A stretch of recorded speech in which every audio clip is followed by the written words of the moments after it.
Well, good evening, everyone, and a very warm welcome to Brooklands Museum. I'm Harry Sherrod, and on behalf of the Talks team, we're all looking forward to a very eventful evening. It's been eventful so far. I'm exhausted, and the talk hasn't even started yet. Getting Duncan here, getting him unloaded, getting him fired up, and getting him into the paddock, oh my goodness, what a stress. But we've managed to do it all, and here we are at 7:30 on time, starting the talk.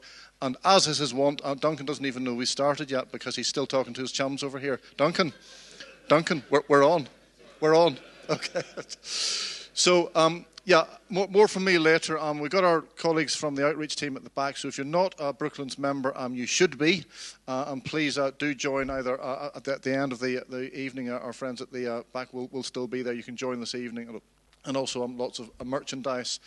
So you all know and love the Beast. And without any further ado from me, I'll hand you over, please, to Duncan Pittaway. I'll do it. Fine.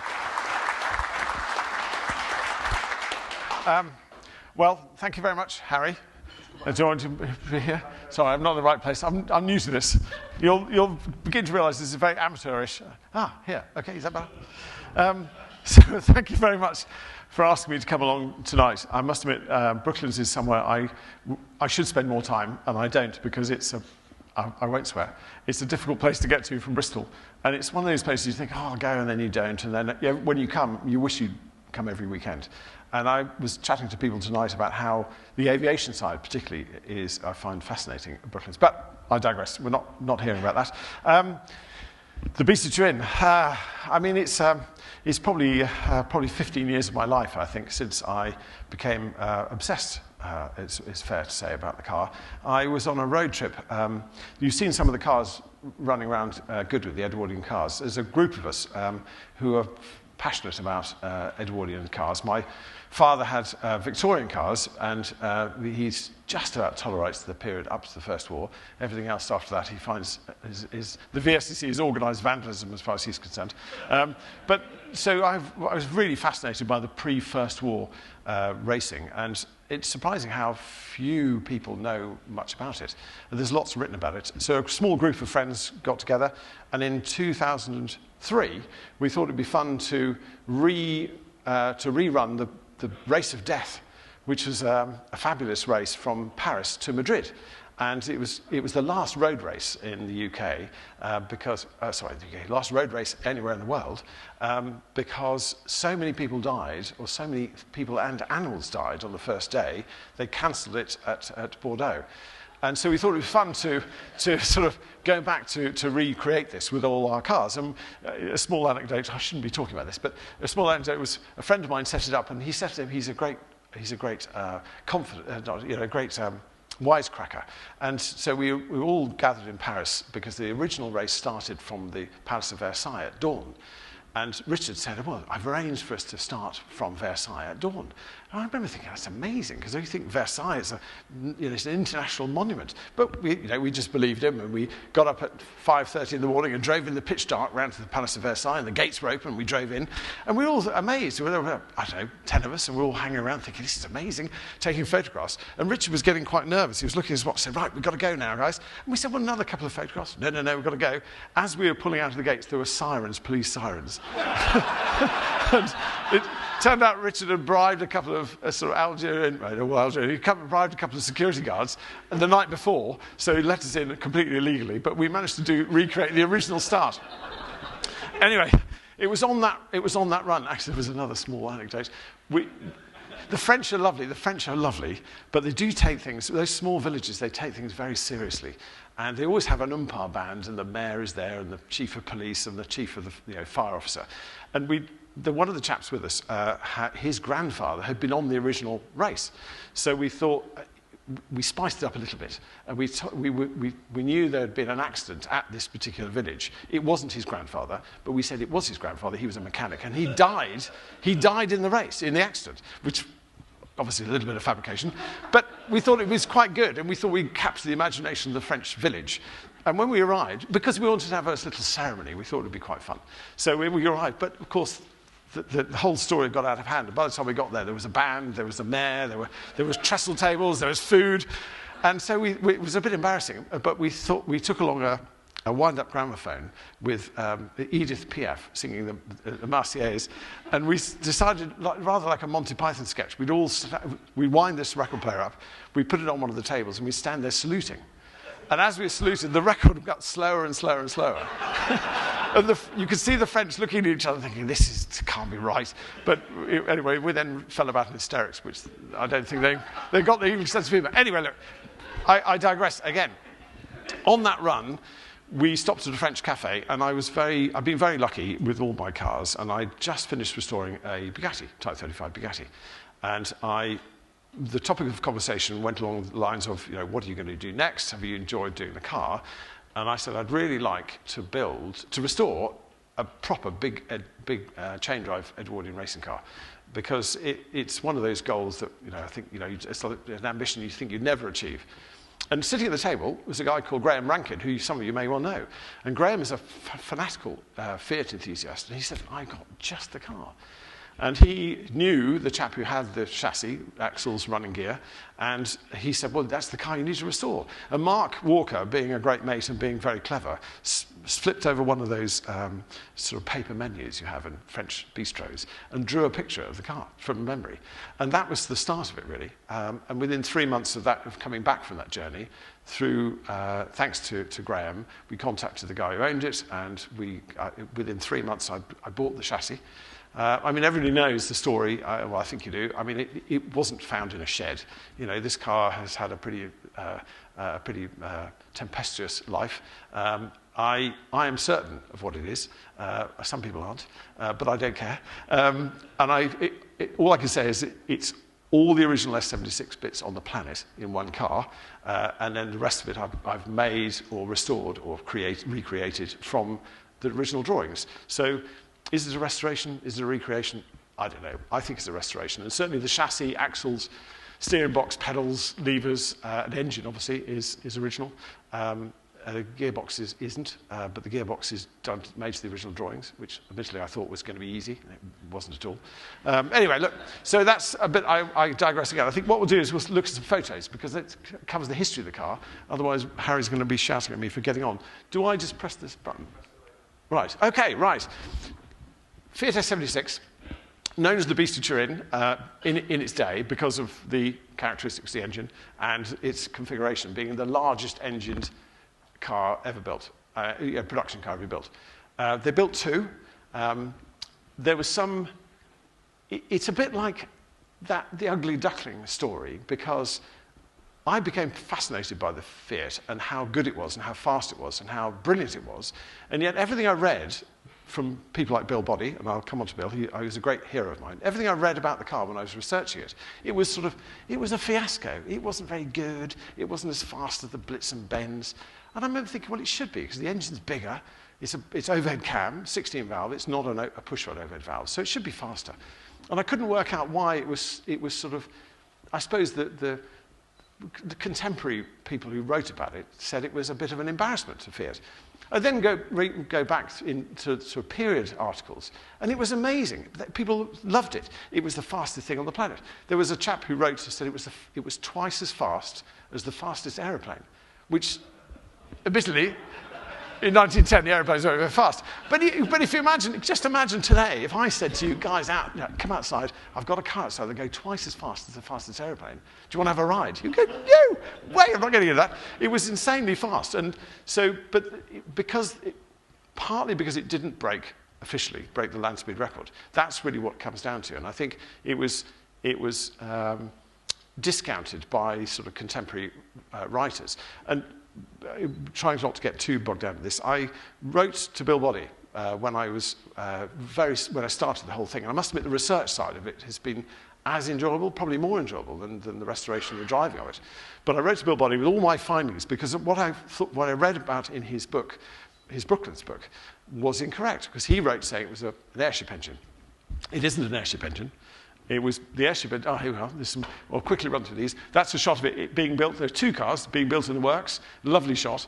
It's one of those freakishly handy photographs, which gives you an opportunity to make sure all the pipes and all the fittings, all the fixtures and the rivets and the clips are all in the right place.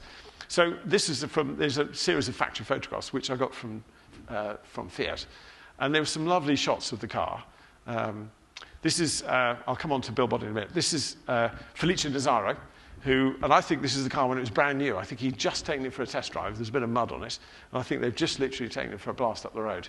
There's a lovely article that this guy's George Scales, who's an Englishman who worked for Fiat in Italy. He wrote an article for the Autocar, and he said that they went up the road in a vortex of sound, which I always think is quite a good way of describing it. There's another shot. I think they were very proud, obviously very proud of the car. There's Felice Nazaro again, and this is a guy called Canio, who's another one of the works drivers. And so this is just a series of factory photographs to show how proud they were of the car. And this is the, I think, within the first few weeks of it being built, because there's very few leaves on the trees, and it was finished very early in 1911, sort of February time, 1911. And this is on a road between... it's on a road outside Turin, anyway. So, and it was just a sequence of photographs. Right, here we go. So production, so Prodotti 2. So I'm walking out of shot. So they made 2 of them. And they were built as really as an extension of the 3 S models that had come before. The S models were their racing cars. So the first one was the S61, and I chatted to somebody tonight about an S61. The S61 was the first of the 16-valve overhead cam modern engines. The really, really, really advanced technology for the day, when everything else was side valve or push-rod overhead valve. So first the 16-valve overhead cam engines with the S61, which is 10 litres. Then they went on to build the S74, which is 14.5 litres, 14 and a quarter litres, which was then the fastest Grand Prix car in 1908. And then, I don't know whether you know, but the Grand Prix was one race. It was only the one race held by the French. And the French started, the first Grand Prix was in 1906, and the French won that. And I think Renault won it with a Renault. And in 1907, the French won it again. And in 1908, the Mercedes won it. The Germans won it with the Mercedes. And surprisingly, the French didn't want to organise a Grand Prix after that. So there was no, there's no Grand Prix in 1909, 1910, 1911. There's no Grand Prix because the French didn't have a car fast enough to beat the Mercedes. So they just didn't have the race. So there's this weird period of time between in 1909 when there was no Grand Prix, so there was no formula, and Benz, in their infinite wisdom, thought they would build a car just to be the fastest car in the world. There was no particular land speed record goal for the car. They just wanted to build the fastest car and get some publicity. So Benz built the 21-litre Blitzen Benz, which you all know of. And I think they obviously broke a land speed record. Here at Brooklands, it broke the flying mile and the flying kilometre record in 1909. And I think Fiat thought they got a lot of publicity for it, and Fiat thought, we can do better than that. So they took one of their S74 engines and literally doubled the size from 14 and a quarter to 28.5 litres. So it's the same 16-valve overhead cam, very sophisticated, 300 brake horsepower at 1,000 revs. And they decided to come to Brooklands with the car to take some of the glory away from the Benz. And this is where the sort of story of the car sort of unravels a bit, and it becomes a bit like the sort of ugly duckling in a way, because the Benz have been here in 1909 and have broken the 2 land speed records, the kilometre and the mile. The mile record was slower because they had to lift off to go around the banking. So the kilometre record was 126 miles an hour, and the flying mile was 119, I think. And so the Fiat Bordino brought the Fiat to Brooklands, and it was so bumpy and it was so noisy. They had complaints about the noise, and Bordino decided he couldn't go faster than the Benz on the Brooklands track. I mean, Burkett wrote very famously about Brooklands later on in his life, where saying he thought it should be banned because it was so dangerous. But clearly Bordino wasn't very happy, so it didn't beat the Benz at Brooklands. Then a few weeks later, Bordino drove the car to Saltburn up in Middlesbrough, and he decided to drive it on the road. And there's a lovely anecdote about that, where George Scales was with him, the English mechanic. I'll fast forward through these. George Scales, who's there, he was the English mechanic, rode shotgun with Pietro Bordino from London, from here, to Middlesbrough, which is, I don't know, it's got to be 300 or 400 miles. And he said that he wrote in the autocar, in an article in the autocar after the event, saying that at one point going between Oxford and Banbury, they saw 120 miles an hour on the speedometer. They had to fit a speedo and license it for the road. We'll probably find a photograph of that. Oh, we'll come on to that in a minute. With a speedo, they had to fit a speedo and registration plates. And so he saw 120 miles an hour on the speedo when the land speed record was only 126. So it was a hair-raising journey. And George Scales was very nice. He said that he couldn't get Bordino to slow down when they went through villages, and it made so much noise. He said as they went down the high streets of these villages, the pedestrians would stop and look, and as they stopped and looked, and as they passed, it would blow their hats off and singe their hair. But I don't know how much that's apocryphal, but certainly in the autocar it was an amusing thing. So they built 2 cars, and they went to Saltburn, and this is for the Saltburn Sands meeting in 1911, and to have another go at the land speed records, so the 2 ones held by the Benz. And they still only had, so sadly the weather was very wet. There's talk about the FIAT, all the cars were sinking into the ground. I think we'll move on a bit because I've probably got some photos. I'll come back to that one. Oh, hang on a second. Here we go. Here's the board. This is the Saltburn Sands, sketched at Saltburn. So these cars were all racing at Saltburn Sands, and it was a really big event, huge international event. And it was very wet, and all the speeds were slow.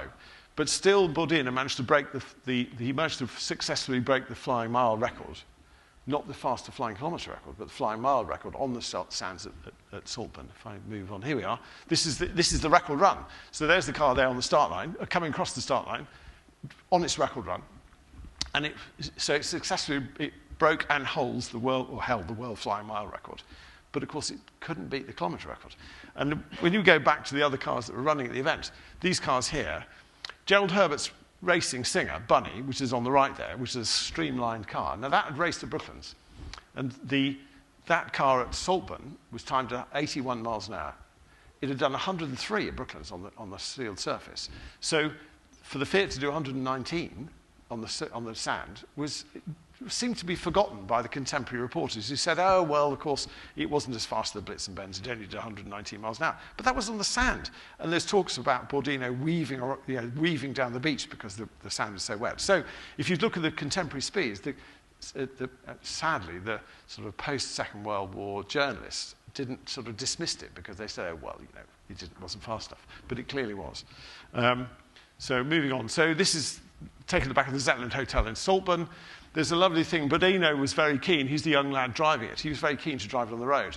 And he'd driven it up to Saltburn 2 days before the meeting. And all the mechanics stayed at the hotel. And there's an article, again, in Autocar, talking about the fact he drove it back to London. He set off at 7 o'clock at night and drove back to London without any lights. But, I mean, it's the sort of thing you can do. And you can see here, the speedometer they fitted to the car and the registration plate. One thing about this, the only thing that was quite nice about this, these came from the Autocar collection. And this, you see the chap here, I should use this little thing. There's a little chap, see that little chap there, who's standing with legs akimbo? Well, that chap, we worked out, was taking that photograph. So if you go back there, you can see it's a few seconds after. You can see hang on, you see that car, those cars there, and all the marshals. There it is again. This is also a brief example. That was another car, so I should use the point. That's another car that was competing at the event. And that's what all the cars looked like, pretty much, in the period, because they were sort of flat-fronted, a couple of spare wheels, a couple of tyres. The FIAT was a proper spaceship. It was the first fully streamlined car with its round radiator and streamlined blades and the big tail. If you forget everything that came later, this was a remarkable-looking thing in period. Let's move on a bit. Right, we're moving on to now. FIAT were like a modern manufacturer today. These days, you build your racing cars for this particular year, and at the end of the year, you dismiss them and you move on to the next year. And FIAT had done exactly the same. Everybody did the same. So at the end of 1911, well, middle of 1911, the French designed the Peugeot, the fabulous L76 Peugeot with this twin-cam engine, which you're probably very familiar of. And that was a sea change of racing cars. And good old French, they stuck their hand up sort of end of 1911 and said, we've got this really good car. We're going to have a Grand Prix again next year. And remarkably, this is going to be the formula. So, but I think they got to the end of the point where the Fiat S76 was the last of the big engine cars. It had gone from a period where if you want to go fast, you put a big engine in. If you want to go fast, you put an even bigger engine in. And then the S76 was the culmination of a cul-de-sac of an idea. It was fast, it was really quick, but you couldn't put a bigger engine in. So the L76 Peugeot was a sea change where everybody suddenly realized that this was actually probably a bit of a silly idea, and everybody that year, for 1912, built a 5-litre twin-cam, lightweight, higher-revving car. Fiat did the same. They built the S57. So all I'm saying is every year, their previous year's racing cars were discarded. Now, there's a chap called, this chap here, there's George Scales again. This chap here is a Russian prince. And it sounds posh, but there are lots of Russian princes. I've done a lot of research. He's called Boris Soukhanov. There were a lot of Russian aristocracy, which is probably why there was a revolution. And Moscow was really sophisticated. It was all Paris fashions and masses of money. And this chap had a huge collection of cars. And some of his cars, quite a few of his cars still survive. And he approached Fiat to buy the record car because he was very keen on these things. So this is him having a test drive at the end of 1911. And he agreed to buy the car on condition that Fiat turned it into a sports car suitable for the road. So this photograph was taken in March 1912, and Fiat had fitted these big exhausts, and they fitted smaller sprockets to gear it down, and chain guards, and that's it. They didn't do anything else. And that's Soukhanov there, the man with the hat. The man with the hat there is not it's not tall enough to be seen in the photograph. You do wonder, when this photograph's taken, you do wonder whether they had as much of a sense of humour as we had today, because I can't believe he actually knew what the hell was going on. So the car went to Moscow. This was taken to the Moscow dealership, actually, a Fiat dealership in Moscow. And it must have been a very important event, because that's old Felice Nazaro turned up again. He was like the Beckham of the racing world, or the Lewis Hamilton of the motorcar world. And he turned up to deliver the car to Soukhanov. So the car went from Fiat to Soukhanov at the beginning of 1912. And Soukhanov was quite keen. There he is, sitting outside his palace on slightly soggy tyres. He was quite keen, and I don't know whether he used the cars very much, but there's reports of him being in a race from Petersburg to Moscow in 1912.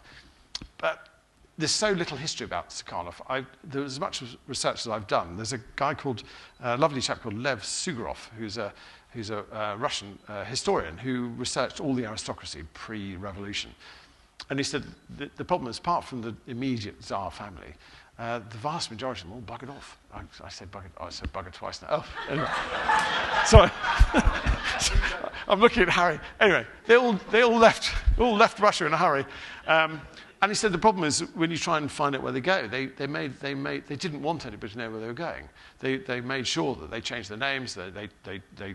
Because they knew that the writing was on the wall for their class of people in Russia, and they didn't want to go. They didn't go west because the war was raging in Europe. So it was very much a question of they all mostly went east out of the Asian border of Russia. This is all getting slightly into the world of hypothetical now, all the world of guesswork, because sadly there are no records of what happened to Lev Sugarov. Boris Soukhanov. No, Lev Sugarov couldn't find any records as they designed. They went out of the way to make sure they weren't. But anyway, it was certainly in Moscow in 1912 and 13. And then in 13, I think, before the revolution started bubbling, I think the plan was, I think it probably niggled Boris Soukhanov a little bit, that his car had the world flying mile record, but not the world flying kilometre record. So here it is in 1913. This is in December 1913. He employed Arthur Duray, who was a very famous racing driver, and there he is sitting in the passenger seat. He was a brave boy, and so Arthur Duray. He employed Arthur Duray to drive the car at Ostend. Well, to drive the car to go for the record, Duray brought it to Brooklands and agreed, as Pietro Bordino had done, agreed it couldn't be broken at Brooklands. So he took it to Ostend. And there's a fantastic, if you look at this this is the seafront road at Ostend. And there's the tram tracks, which are very important. And that's the beach, which now is Europe's largest nudist beach, apparently. Anyway, so there was 11 kilometres of straight tarmac road between Middelkerk and Ostend. And Duret had driven on this road before. He'd broken the record in a Gobon Brie, so he was very well known. And that was a perfect place for him to go. I think if we got some film, so there's, I mean, just so you can see how poor the weather was. Look at this chap here wrapped up in his woolies. And his girlfriend, I think. Anyway, but it was a really, really grim day because this is the end of November all the way through December. That was the sort of 5 or 6 weeks they were trying to break the record, which is pretty critical. And this comes back to what I was saying about the sort of ugly duckling story. So there we are in November and December. All they had to do is they had to do 2 runs in the hour at over 126 miles an hour. And Duret was confident the car was fast enough. So have we got any film? I think we should have some film. There's a very, very... Oh, here we go. So this is original footage of the car. There's a record attempt at Ostend in 1913. It's very, very short. But you can see the ticker tape, all the timing apparatus. This is the French setting up the timing apparatus. I mean, and it was very, very primitive, the timing apparatus. And what would happen is Duret said, these are the guys, the French, this is the ACICR, the club that organised, from Paris, they officiate all the records. There they are push-starting it. They're not brave enough to swing it on the handle. And this is the ticker tape machine. And you can see how grim the weather is. And here it is, coming down this. There it is. And there's Soukhanov sitting in the passenger. He sat the whole thing. He did the whole thing. I think that's a fabulous bit of footage. Interesting. Oh, there we go. 132.5 miles per hour. So Fiat were delighted with the car. The only slight problem was that they couldn't string 2 runs together in the hour. The Benz, when it came here in 1909, didn't have to do 2 runs. It only had to go one way. In 1913, they had to go the average of 2 runs in the hour. And Duret wrote a really nice article about the thing afterwards, and he said that he would wake at dawn. You've seen how rickety the timing apparatus was. He'd wake at dawn, and if the weather was clear, bearing in mind it's November and December, he would get the French out, and you know what the French are like, they always take their breakfast for about 2 hours. Anyway, by the time they got set up with all their gear, with all the timing apparatus, it would generally about 11 o'clock, 12 o'clock, and if the weather hadn't worsened, then they'd start having some runs. And you could see how time-consuming it was. But the big problem was if you remember the track on the side, there was a tram track at the side of the road, and the tramway director famously hated the car. Again, you've got to remember this is a very early period where people still hated the cars. There were people who were trained people or horse people hated the cars. Tramway director hated the car, and he was not going to change his timetable. His tram had to run on those particular times. And Duret wasn't allowed to run the car when the tram was on the track between Middelkerk and Ostend. And so what would regularly happen, either the timing apparatus would not work, so you do a run and he wouldn't get a reading. They'd get a reading, but then they'd go to turn around and the tram would start. And the tram would take 30 minutes to do, or 35 minutes to do the run, so he'd run out of time and have to do it all again. Or the weather worsened, and so you could sort of understand why, sadly, in that 5 or 6 week period, which when contemporary journalists look back on it, say, well, if it was fast enough, he would have easily done it. He was there for 6 weeks. But if you read the article, there were many days when the weather was so bad they didn't run at all. And when they did run, all the other unreliable things came into play. Anyway, so sadly, didn't do the 2 runs in the hour. So the French, good old French, never awarded them the record. But Duret wrote a lot about it afterwards, and they were officially timed at 132.5 miles an hour through the measured mile. So because those timings, when the timings worked, they recorded those official times. In fact, one of them was 136, I seem to remember now. But Duret wrote about it afterwards and said the car, it used all his years of experience to drive the car at full throttle in 3rd gear, and it needed the courage of 1,000 men to drive it in full throttle in top gear, which I was thinking it's rather nice thought. I've never driven it in full throttle in top gear, having said that. But Duret said it was doing well over 140 miles an hour as it came out of the measured mile, and he had a man on the beach with a flag, and he had to lift off at that point, otherwise he wouldn't have stopped in time before the end of the road. So I think when I read the contemporary reports, it really annoyed me that the contemporary reports, it really annoyed me that the post-Second World War journalists sort of dismissed it.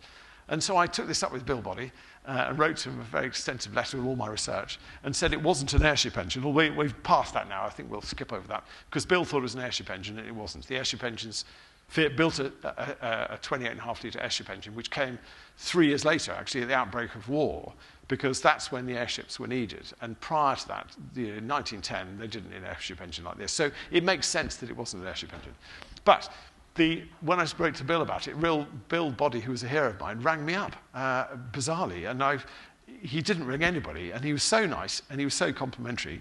And he was very apologetic, saying that a lot of the information he got about the pre-First War period was from another journalist called W.F. Bradley, who you may have heard of, and he's written lots of books in the 20s. But he was the only person that Bill knew who was actually he was around at the time and went to all these meetings. And the only thing Bill said, the trouble was he was an alcoholic and he loved the grape. And he said he was generally so drunk most of the time. What he wrote was actually, he wouldn't let the truth get in the way of a good story. So a lot of the information he got from Bradley wasn't necessarily the most accurate. So he wasn't surprised. So I sent him all these period photos and all this research. And there's a small anecdote to that which I picked up early on. When Bill sadly died, a friend of mine, Peter Card, rang me up and said, in Bill's collection, there's a load of period photographs of the S76. I've lost them all up together. I really think, just for you, rather than mix them up with something else. And there's a friend of mine here who went to the auction to bid on them. When I got them, they were all photographs that I'd sent to Bill. They were all with my handwriting on the back of them. Anyway, apart from that, cost me 200 quid. Now, look, moving on quickly. So this is, so we're now moving to a period when it basically, everybody took the mickey out of it because it was so big and so tall and so silly. Oh, all right, we'll come on to this. All right, so that's the sort of background to this car, and the car went to Soukhanov. And then I'm sitting at a restaurant on this trip to France, and my friend said, well, I know where the chassis and axles are, you need to restore it. So the big problem with that was, I'm a tremendous optimist. So I've invested all my time and money and savings into buying the sort of remains, and then needed to find the engine. Now, the engine, there are 2 cars built. I can't bother to scroll back. There are 2 cars built, and there's a picture of one car with 4 exhaust ports. And one of the cars had 4 exhaust ports, and one had 2.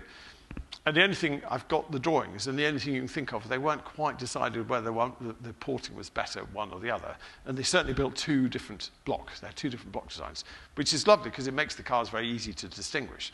Now, the first engine, when Soukhanov had finished the car, the first engine was taken out, and like a lot of Edwardian racing cars that came here after the war, the engines were changed. I mean, there were a whole raft of them. Babs is one, which is a 1912 Mercedes with an aeroplane engine in it. There's legion of them, and Bill wrote a book about the air engine cars of Brooklands. All Edwardian chassis with different engines and bodywork. That's exactly what happened to my car. The original engine was ridiculously big, so they threw it away, and it raced in the early 20s with a different body and different engine.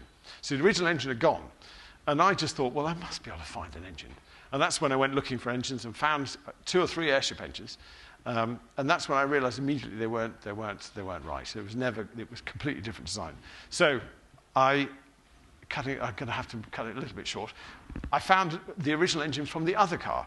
Of the 2 cars that survived, Fiat were... Everybody's heard of the Type 35 Bugatti, which is a very famous Grand Prix car. It came out in 1924. But what perhaps people don't realise is from 1920 to 1924, Fiat won almost all the Grand Prix. They had a fantastic range of Grand Prix cars. The 803, the 802, the 803, and the 804. Fabulous cars, supercharged straight 8s. In fact, if you look at an 804, it's very similar to a Type 35. And Fiat only stopped racing because they would break up their cars at the end of every season to stop people getting their technology. And they only stopped racing in 1920, at the end of 23, because Jarno, the famous Jarno, their engineer, was stolen by Alfa Romeo. Alfa Romeo couldn't get the cars, so they nicked the engineer. And that fabulous engine that everybody knows in the Monza and the P3 and the P2 was actually a Fiat Grand Prix engine design that Jarno designed when he was at Fiat, took it to Alfa Romeo and improved it. So in some ways, Fiat got a bit of the sort of crappy end of the stick. Anyway, they really got short shrift. And in 1923, because Jarno had been poached, they decided not to go racing ever again. Not quite true. They came back in 26. But basically, their policy after the First War was to break up all their racing cars because they were paranoid about people getting the technology. So the second car, which was photographed earlier on, survived, wasn't sold. There's a picture of it with a Fiat 501, so we know it survived till 1919 when the 501 came out. And so what happened to the car? Well, luckily, the only bit they kept was the engine. So from my point of view, it was amazing, really, that the only bit of car number 2 survived was the engine. The only bit of car number 1 survived was the chassis, axles, and running gear. So for me, it was a pretty obvious sort of deal to be done. It took nearly 3 years, 2.5 years, of going to Turin every month on an EasyJet flight, staying overnight in a crap hotel. I said crap. Sorry, in a terrible hotel, and going to basically having coffee and sort of sitting around talking to people, having meals in truffle restaurants in the Piemonte Mountains, talking to endless people about their children, their families, and their wives, and their uncles and their aunts, and everything else. And it took, I know it seems an awful long time. If you're an Italian and you had, I don't know, you had this for sale and it was a tenner, and I went up and you came up, and I was Italian, I said, oh, £10 for it. You get your £10 out, go, yeah, I'll give you £10 for that. And then what happens is the Italian goes, okay, he'll put it back in, he'll put it on the table there, and they say, let's go and have some lunch.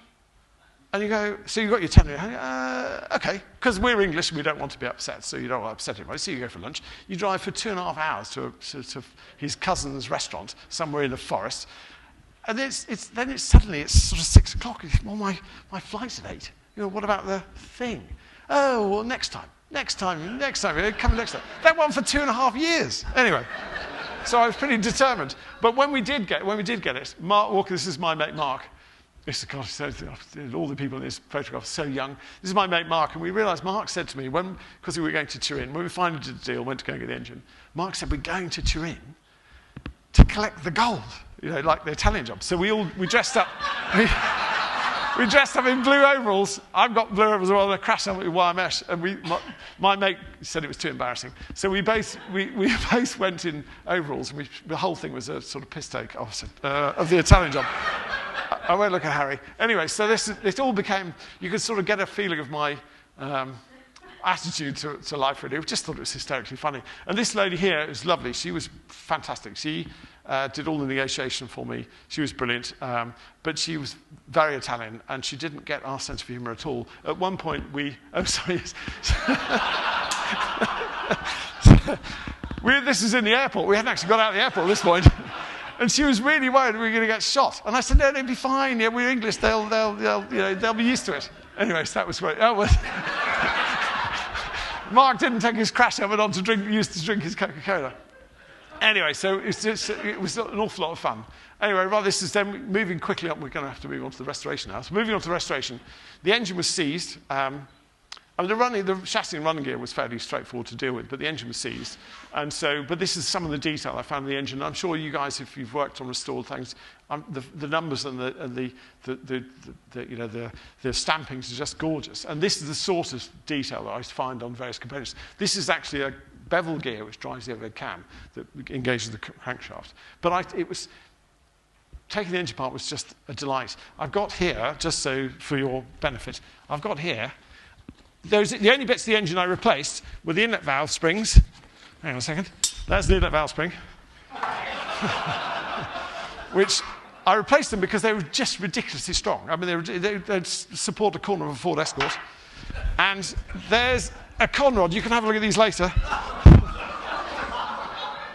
Now, the reason why these changed, I changed these because you can't see. If you look later, you'll see this is very black. The steel's very black, and they got very, very hot. And the engine was seized because a little end had seized. So I decided to change the conrods because, you know, you'd look a complete arse. If you... Sorry. You'd look a fool if it broke a small end, the engine was running, because it was smashed the engine to pieces, so it was safe to do that. So Mark Walker is very good. He said these are much more interesting outside the engine than they are in. So you can come and have a look at those later on. But the engine was in really good, apart from being seized, little ends seized, changed the con rods. I made new pistons to match the con rods, and that's it. All the rest of it went back together again.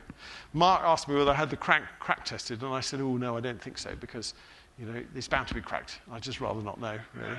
So this is lots to do. Right, making a gearbox. When I was restoring the car, the only bit I didn't have was the gearbox. And I thought, well, how difficult can it be? And I didn't know. I'm a surveyor by profession, a really lousy surveyor. I mean, you wouldn't employ me more than once. But I learned so much about materials. I remember I had a drawing, a general assembly drawing, which, to those who understand, is just a very big drawing in scale. You'd think I had all the information. I went to an engineer friend of mine. I said, can you build that? And he said, yeah. He said, if you've got the material spec and the component drawings and all the tolerances. And I said, can't you just measure it? So it was never going to happen. But after involving 3 or 4 different companies and me getting involved, and some of the specialists were rubbish and all those things you go through, finally, 2 years, I think it took me to make the gearbox, and an enormous amount of money. But the gearbox is exactly correct to the drawings in terms of everything. The one-to-one Cranwell and pinion, all the gears all wasted away and drilled full of holes you can just about see. The shafts in the gearbox are all rifle drilled, so it's all incredibly light. The car only weighs about just over 1,200 kilos, which isn't bad. Anyway, that was the gearbox restoration. Oh, sorry. This shows you how big the components are. It's a mate of mine who works with me and has been a great help. And this is one of those sort of stupid drawings you have to take when you're cleaning the components out. And this is building the engine in an engine frame, which I had to make to hold the engine. It shows you how big it all is. I mean, it's funny. I get used to it. You'll come and look at these springs and the con rods, but when you think you've got to lift, you need 2 people to lift the camshaft in. It's quite daunting. Bodywork. The bodywork was a real problem because I don't know about you. I've studied every photograph of this car, and I've probably spent 5 years looking at photographs. And Mark Walker's has got a similar number of Asperger's problems as I do. And he looked at the photographs, and we swapped notes.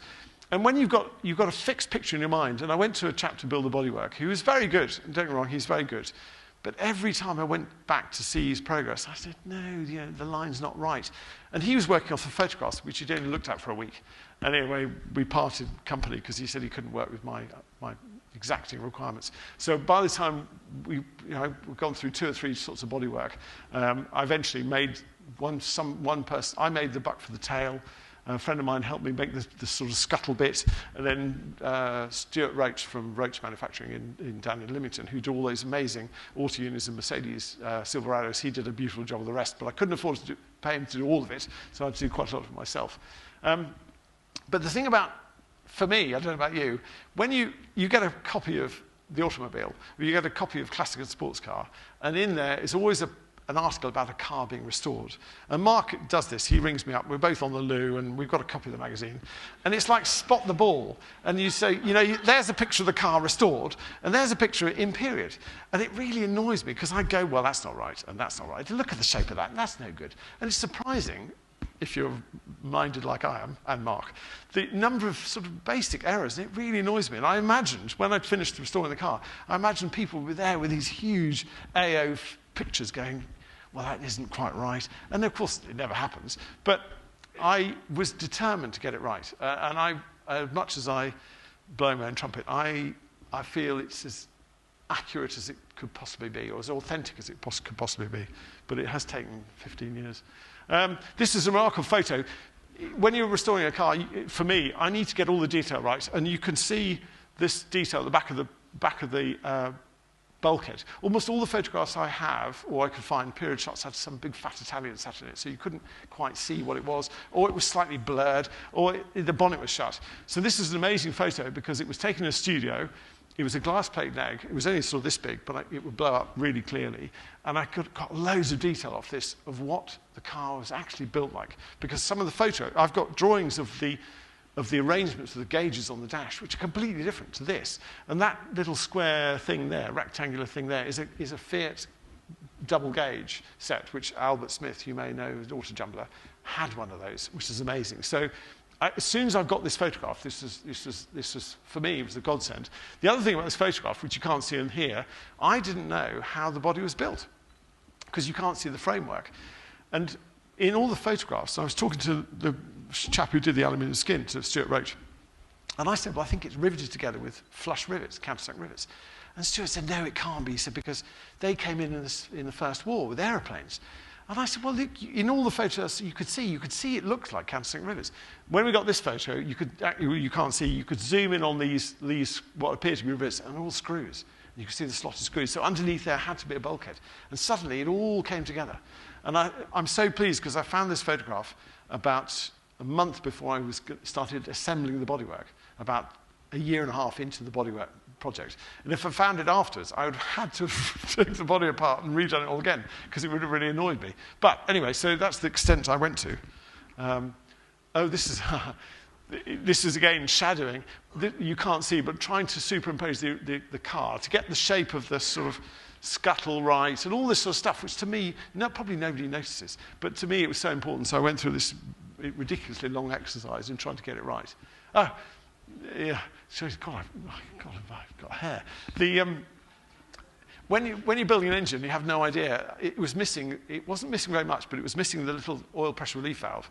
So I didn't know what oil pressure to set it at, and I didn't know how to, I didn't want to do it when the engine was running, so I hooked it up to my tractor in the yard, and we span the engine over with the oil full of oil to set the oil pressure with the oil pressure relief valve. Anyway, gosh, the work that's gone into this. Valve gear, Austin 7. This is starting up. I don't know, we probably get... break for video, if you're at all still awake. This gives you an idea of some of the components. This is I had two of the original shopping tools, I had to make the other two. There's the bloody gearbox. The gearbox is a nuisance because you have to assemble it in the car. My poor dog. You have to assemble the gearbox in the car because you have to build it, you put the half shafts through the chassis and then you build the car around it. That's not a turbocharger as people think it is, that's a water pump.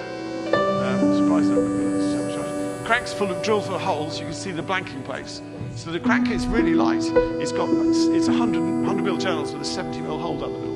So it's quite thin walled. This is the beautiful work that Stuart Roach did. That's the original sump, which is just a cast iron frame with aluminium skin riveted to it. This is me painting all the bloody bits and pieces. See, people think I do actually work on my cars. I'm doing some work. But it was so lucky. When I went to, I was missing things like the hubs. These hubs here, which are, to me, you could have them made. But I went to Deponoto. I knew I needed hubs and wheels. And I went to Deponoto in France at Nogent on the Retru, which you might know of. And they're amazing. And they had a shed full of wheels and components from this era. And the beauty about the wheels and hubs is that they weren't made by Fiat. Everybody used an RAF or a Rudge pattern wheel. Good old Deponoto had a set of Rudge wheels and hubs, which was 500 euros or something ridiculous. So it was amazing to be able to use original. This is the first time it started up. My friend made this video without me really knowing about this. Although it all looks like this is going to happen really quickly. This is too full. But this is the first time it started.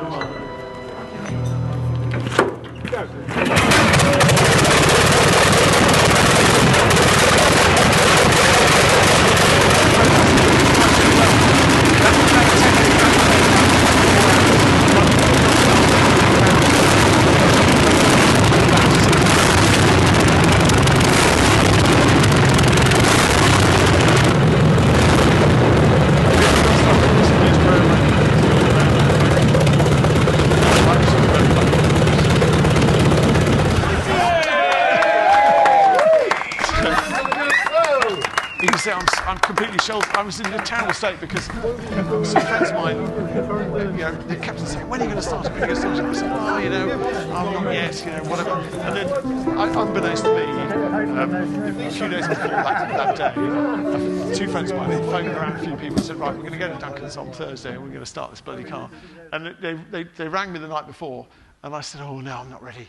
Ooh, I'm not wearing the right coloured pants or something. Everything. I was so nervous. So I was in a bit of splitters. But in fairness, Mark and Ben and Richard Black here on the left and Rogers there, they all turned up and just made it happen. I mean, the fuel, it was brilliant. Just made it happen. And that was the turning point for getting it to go. And this is the first road run. I hadn't no under trays on it. Took it down the road. literally the first road run. So it was all very exciting. This is going to Paris. It's been lovely. What's been so nice is the reaction people had to the car. I mean, I never imagined when I was restoring it or fell in love with it that people would have the reaction it's had. It's like having, I told somebody once, it's like having a really famous pet. You know, I'm known by association to the car. The car's the important thing, you know, in people's minds, and I'm just known because I have this really famous pet. And this was lovely. The guys at Retromobile said, could we bring this and the director of Retromobile? So that was a really nice opportunity to run it. This has been giving good old French, isn't it? They have no health and safety. There were probably, you know, about 2,500 people just shuffled, sort of completely unorganised outside. We fired up and giving people lifts up outside through sways of all these people. It was brilliant. The whole thing was fabulous. This was a road trip. I made some exhaust, as you can see. I made a replica of the exhaust it had. It's bizarre, I can't actually work out how they fitted the exhaust, but I sort of compromised. Partly because when you're on a long road trip, your poor passenger dies of heat exhaustion. And if you're driving along at night and you put your arm out to the left-hand side, which I don't because I'm obviously on the right, if you put it takes all the hairs off your hand. I mean, it's really hot. It's really hot. So I made an exhaust for it for the really long road trips, and we've done a few more of these road trips. This is going to Montlhéry a couple of years ago, where Mark, we were both invited to go. No, Guile Hill Climb. Both invited to go because both cars ran at Guile Hill Climb, and we thought it'd be fun to drive there rather than take it on a trailer. So we put overnight bags behind the seat and drove there. Oh, there we had a few problems. It's me fixing the clutch forks. One of the clutch forks broke in a street in a village, French village, and my friend Charles Atkinson with the Vauxhall had all the spares, and he had silver solder, and we blagged some stuff from a shop over the road, and we soldered it all back together again. We broke down about 11 o'clock in the morning, and it was very satisfying. We fixed it and drove away at about 7 o'clock at night. This is the guy on the hill climb. This is Mark Walker's hirsute son, who's a great fun, Huey. This is the sort of fun people have with the shape of it. A friend of mine... There was a Star Wars film not so long ago, and I was in a film with my daughter, and if you're familiar with Star Wars, it's the latest one, or the latest, it was 5-6 years ago now, and there's a speeder in Star Wars, and it looks like that. I mean, Molly and I both stood up in the cinema and goes, ah! It's the S76. Anyway, so my mate did a version of the speeder, but honestly, it looks like that. Right, well, that's this is briefly, I'll finish off now. And you ask some questions, but I'm very keen. My father had Victorian cars when I was growing up, and as I said, it's something that gets into your psyche somehow, and I'm very lucky. This is 1893. This is a really early car. It's dated 96 because the front axle was a Daimler axle. It was changed by the man who built it in 1896. So the VCC said, well, you know, anyway, it doesn't matter. But the whole car's 1893, and it's the last of the coal-fired steam cars, which to my mind is fantastic. And this is on the London to Brighton run a year or two ago, and to me, it's the London to Brighton run, when I used to do it as a child, I have very fond memories of being absolutely frozen and hating every minute of it. But it's something about if you ever get the chance to go, or you go to the start, the earlier the car is, somehow the more special it is, because it's a proper challenge driving 60 miles in that thing.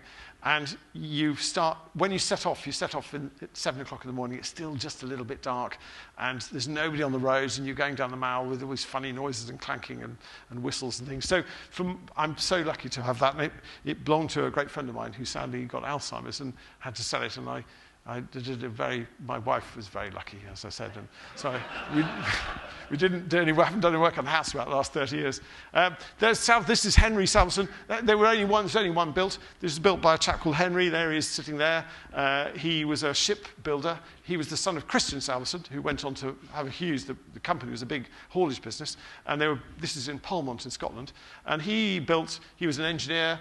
He built clocks and sort of model ships and steam launches, and his company, he was the shipbuilder, and the company had a shipbuilding yard in Grangemouth. He designed the whole thing. He had the components made at the shipyard. He designed the engine, and he assembled it in the shed around the back of his house. And I think this is after he changed the front axle to a Daimler axle, because I think it originally had a centre pivot axle, which it's like a horse-drawn carriage. It would have been impossible to drive, and I think he didn't have any intention of using it on the road. when it had that. But when Ackerman steering came in 1895, he suddenly thought, oh, that would be good. And so he swapped the front axle. It then became usable. And then I think it was the first time he drove it on the road. But within 6 months of this photograph, in 1896, he bought a Daimler, a brand new Daimler, and never used it again, I think. And I'm only the 4th owner, which is remarkable. Oh, this is me restoring my Type 35. I'll flick through this. I'm a great one for using cars on the road. So this was taken on a road trip going down to the south of France. And it was one of those times where I thought it would be fun to drive through the Alps. And this is in the middle of the summer. And this is just driving on. I just drive the cars as much as possible. I'm very lucky. I've instilled in my kids, we've got quite keen on 2CVs. And my daughter is adopted one of my 2CVs and uses it in London. And all her mates think it's lovely, but they don't see the fun in it. And I think my kids see the fun in going from A to B in a Toyota Yaris is infinitely better than a 2CV. But it's not as much fun. And I think that's the element, I think, that old cars used on the road, as long as you do it with a sense of fun, it's good. Cheetah. I mean, right at the end now, Cheetah is the one in the middle. I fell in love with the Peculiar. This is a car built that Chevrolet funded in the 60s when Ford were winning everything with the Cobra. In the UK, we know as the AC Cobra. In America, it was the Ford Cobra because Ford paid for it. And Shelby won everything and beat the Chevrolet Corvette. So Chevrolet got a bit annoyed, and so their Carroll Shelby was a chap called Bill Thomas who designed this, who said, I can build a car to beat the Cobra, and this is it. And they built 2 aluminium prototypes, and that's one of them, which I pursued rather doggedly for 7 years, and then restored over the last 4 years. And they all crashed in period when they raced, and I understand now why. But I suppose it's an example. I think I see it. It's quite a thing. It's 100 kilos lighter than a Cobra, 500 brand worth. So it's loads of sound.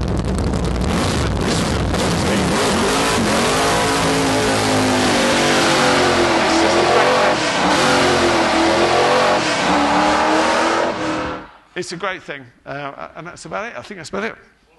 Anyway, sorry, look.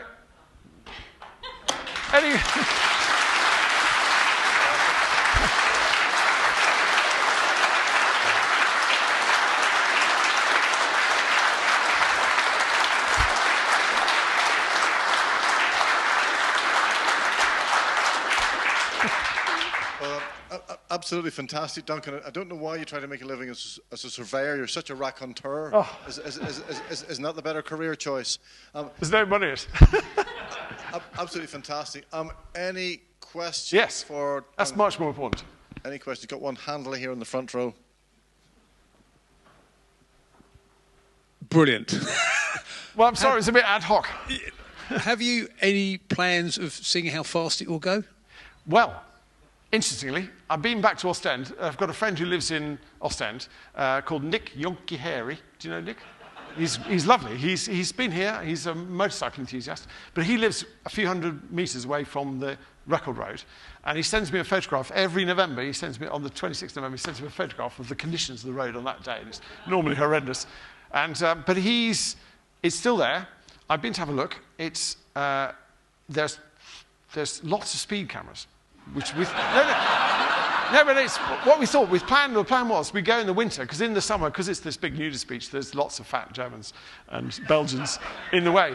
They're all parked their motorhomes on the road. But in the winter, the main road is now being bypassed. This road, and we worked out we can close off the access to all one, do a run at dawn, and all I've got to do is try and get 2 speeding tickets in the opposite direction within an hour at over 126 miles an hour. So that's the plan. That is the plan. Well, I mean, doing it in Ostend would be fantastic, but isn't there somewhere else you could do and try to find? Well, it's got to be Ostend, isn't it? It's got to be Ostend because that's where it was sort of robbed. I feel it was robbed. You know, that sort of ugly duckling story. It's sort of robbed really because it was definitely fast enough, and of course because it didn't get the record. Now looking back, well, it didn't go. It only did this at the beach, and it didn't break the record. It obviously wasn't fast enough. So it'd be nice to do it on the road. It's there. It's still there. To do the authentic thing. Another question just here. What's the fastest you've been in it? Well, very lucky to race at Goodwood, which is lovely. And they have two speed traps. So on the Lavant Straight, there's 104 through the Lavant Straight. On the motorway, my son, we drove to Goodwood one year, and the first time I drove it on the road to Goodwood, actually, and we were on the motorway, and it's massively tall geared. So at 1,000 revs in first gear, it's doing 70 miles an hour in first gear. And at 1,000 revs in fourth gear, it's 128 miles an hour, the gearing. And so you don't use, you use second and third the whole time on the road. You don't use top gear. And we got onto the M27, and I said, fine, let's bang it to the top, see what happens. So we're going down the motorway in top gear, and I said, well, this is great. It feels really stable and really good. But I nudged me. He had his GPS on his phone. We're doing 97 miles an hour. And it felt like 50. It felt great. So, but the only claim to fame, I remember being slightly disappointed at Goodwood that it wasn't the fastest car in the race. But a friend of mine said to me afterwards, who raced a Cobra. He raced a Cobra there. And there's a speed trap at the start-finish line, which is maybe 700-800 yards from the chicane, I suppose. And through the speed trap, his Cobra is doing 89 miles an hour through the speed trap from the chicane, accelerating towards Madrick. And the Fiat's going through at 91. So it's pretty good. But the trouble is you've got to lift off. And I was explaining to somebody earlier, I'm very lucky to race quite a few cars. And if you race a lot, if you miss your braking point, or you get the line wrong, or you do something, you make a slight mistake, you can generally scrub off the speed you need by sliding the car around. That's a really effective way of doing it. The Fiat just doesn't feel comfortable sliding around at all. So I'm overly conscious about braking and making sure I'm down to the speed I know it'll go around the corner before I get there. So I think one year I was very lucky. In the wet, it's fab, but in the wet I put on the front row of the grid because it all goes all slidey. But in the race, it was dry, and I had to go and chat to all my mates and said, look, just give me one lap in the lead. Just one lap in the lead before you come past. So they're really sweet. I did one lap ahead of everybody, and then they all came past me. I mean, I can accelerate on the straights, but I have to lift off miles before the corners. So, sorry, I didn't really answer your question, but yeah. Anything else? Yep, another question here. Yeah, thanks. When you do drive it on the road, yeah. Fuel, how? I mean, what's the consumption? What's the tank? How do you fill it? It's sad it only has a 10-gallon fuel tank. So going to Goodwood, it's 146 miles from my house to Goodwood. We stopped 11 times for petrol. So I went to France with one of those road trips. I went to France with Mark, and Mark's got a 25-litre V8 Darracq with a slightly bigger fuel tank, not much. And we both had a competition. We pretty much stop at every petrol station. Because the trouble is, you can pass one, you've really only got a 40-mile range. That's all. So, you see a petrol station and you think, well, I only stopped 10 minutes ago, but we better stop anyway, because it might be too far to the next one. So I've been told that when you're approaching a petrol station, you cut the engine and you coast into the petrol station so that the proprietor doesn't see the flames coming out of the side of the exhaust. It's just... And then when you fill up and then you start up, and of course, obviously, he sees the flames, but by that time you're gone. Yeah, is that true? I've set off a lot of alarms in petrol stations. It's surprising. You wouldn't think there's an alarm, but there's obviously a panic button, and you can tell them at the desk. Say, look, just telling you now, there'll be a little bit of flame. When we start up, won't be much. And we start up. As soon as we start up, the sirens start going and the lights start flashing. We basically just get out of there as soon as you possibly can. Just drive away. Fantastic. Any other questions?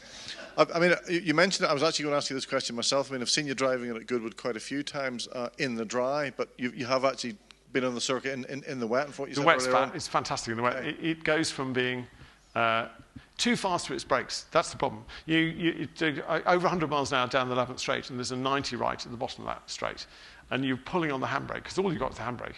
The foot brake, it has a foot brake, but it's covered in oil and it's useless. I mean, John Dennis is here. Foot brake, transmission brakes are a waste of time. They set fire to themselves. That's all they do. I mean, if you're not slowing down enough on the handbrake, the foot brake gives you something else to do. It doesn't actually slow you down. So when you're going down that sort of speed, you do start thinking, what if?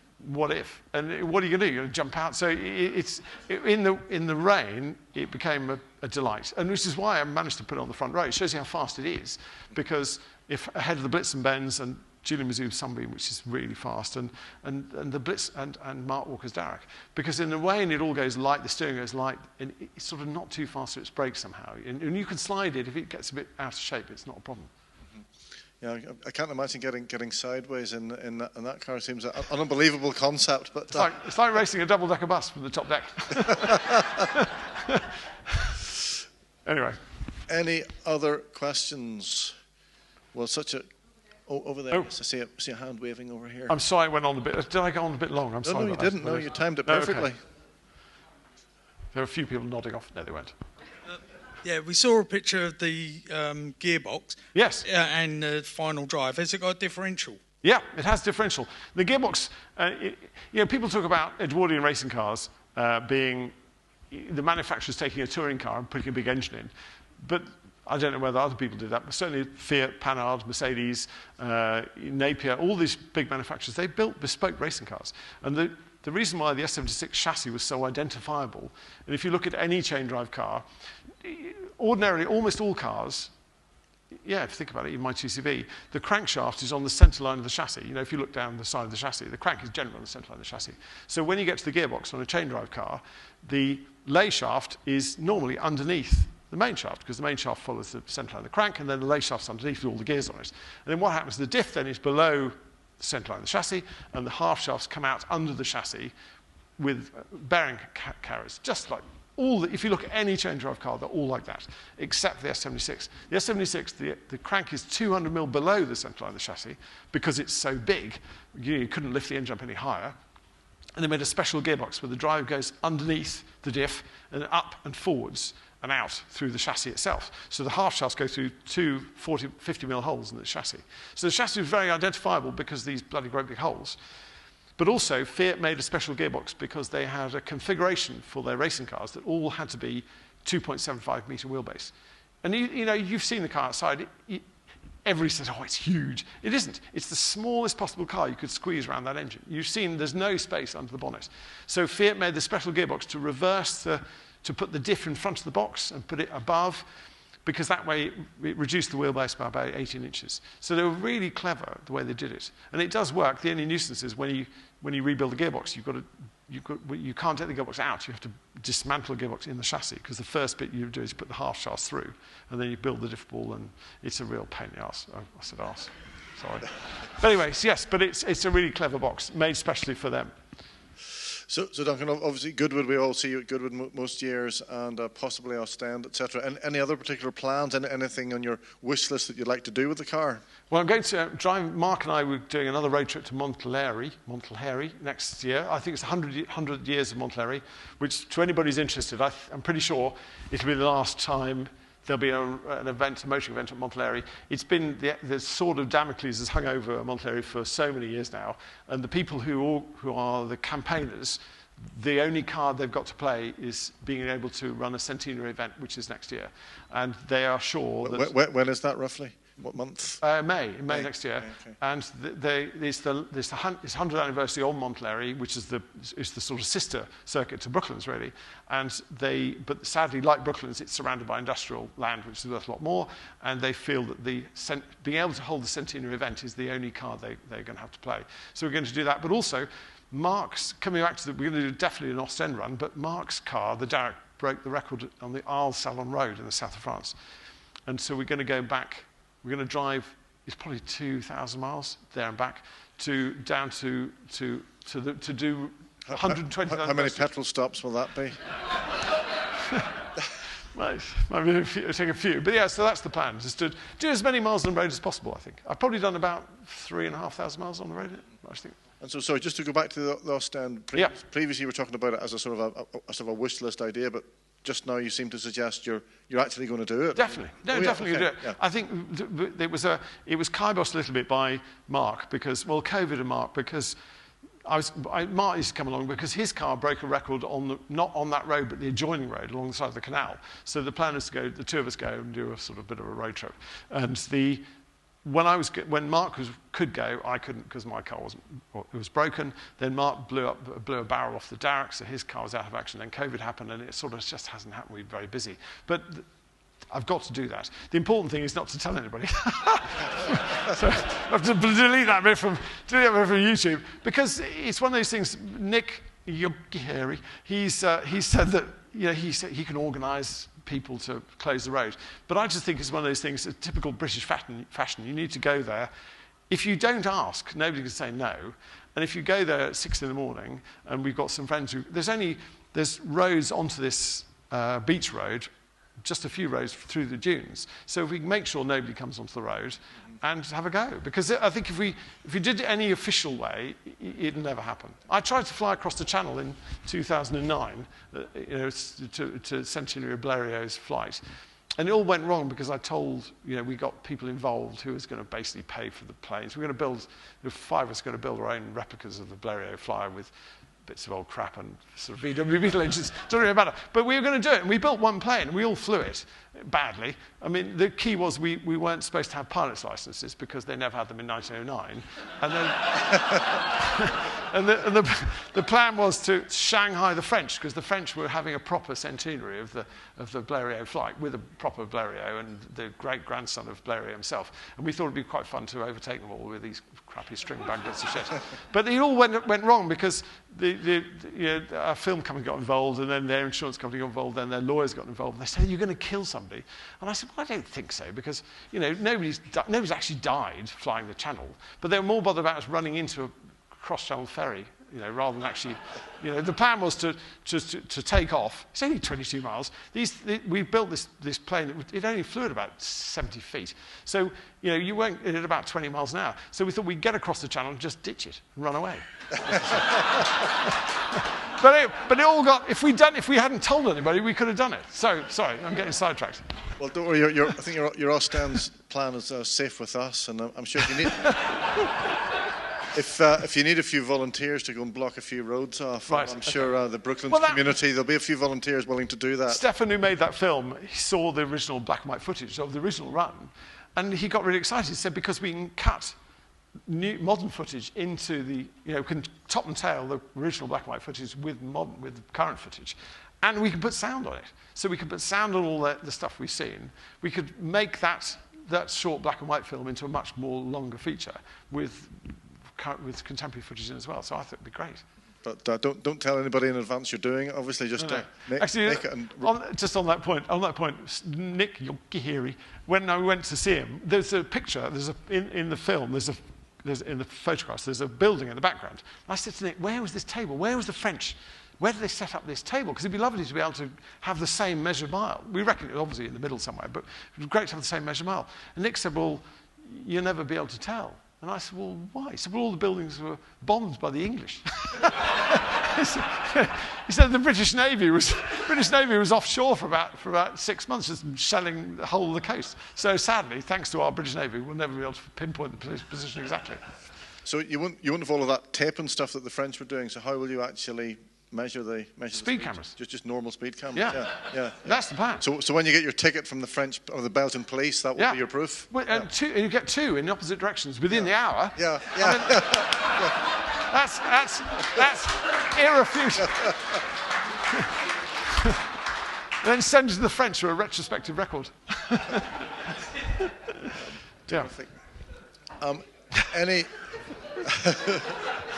Yeah. Any other questions? Oh, one right at the front from Mike here.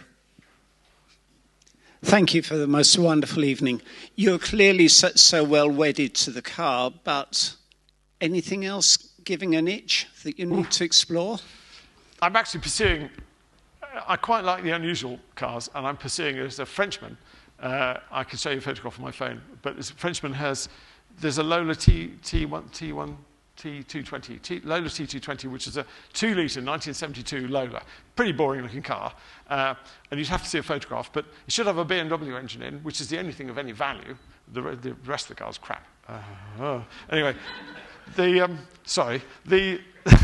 this Lola survived because the engine was blown up, and the French chap bought it and entered all the European hill climb championships with it, and he fitted a 3-litre Mercury V6 2-stroke outboard motor engine in the back.